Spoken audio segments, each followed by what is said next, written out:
Congress working committee में ये प्रस्ताव पास किया गया है कि कांग्रेस के किसी भी कार्यक्रम में वंदे मातरम के 2 ही स्टेंजा गाए जाएंगे।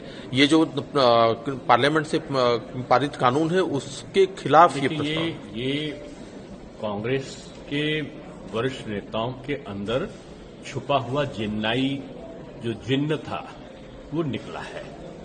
इनकी जो मुस्लिम लीगी सोच रही है वो अब उसका खुलासा हो गया है। संविधान हाथ में लेने से संविधान का सम्मान नहीं होता है, संविधान को जिया जाता है। और जब एक संवैधानिक व्यवस्था बन गई, संसद के दोनों सदन ने इसको पास कर दिया कि हमको जो छूटे हुए स्टैंजा थे वो भी गाने हैं, तो पूरे को गाया जाएगा। और कांग्रेस के खुद अधिवेशनों में पूरा गाया जाता रहा। तो आज की वो गांधी जी वाली कांग्रेस अब नहीं रही।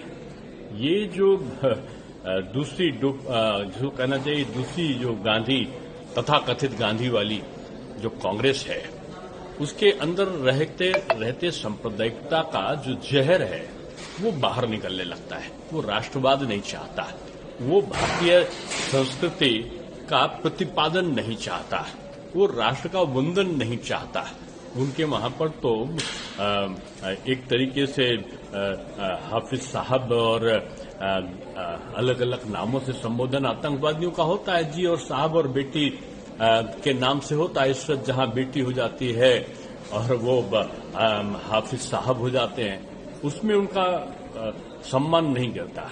लेकिन वंदे मातरम पूरा गा लेंगे तो उनका सम्मान गिरेगा, इसलिए वो प्रस्ताव पारित करते हैं। मैं समझता हूं एक गैर जिम्मेदाराना, संविधान विरोधी और एक बहसीपन का, तुष्टीकरण का ये विकराल रूप सामने आया है। सर, कल इसी मीटिंग में राहुल गांधी ने कहा कि प्रधानमंत्री नरेंद्र मोदी जी न सिर्फ पॉलिटिकली फिनिश हो गए हैं बल्कि कांग्रेस से डरे भी हुए हैं। जो खुद जो है एक हास्य के पात्र बन जाते हो अपने शब्दों के, अपनी शब्दावली के लिए।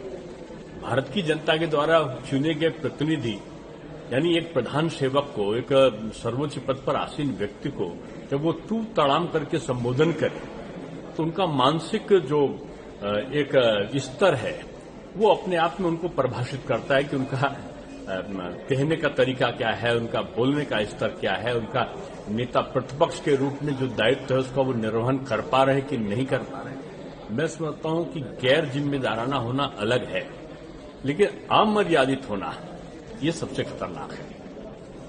For more such videos, subscribe to the NewsX YouTube channel, hit the bell icon.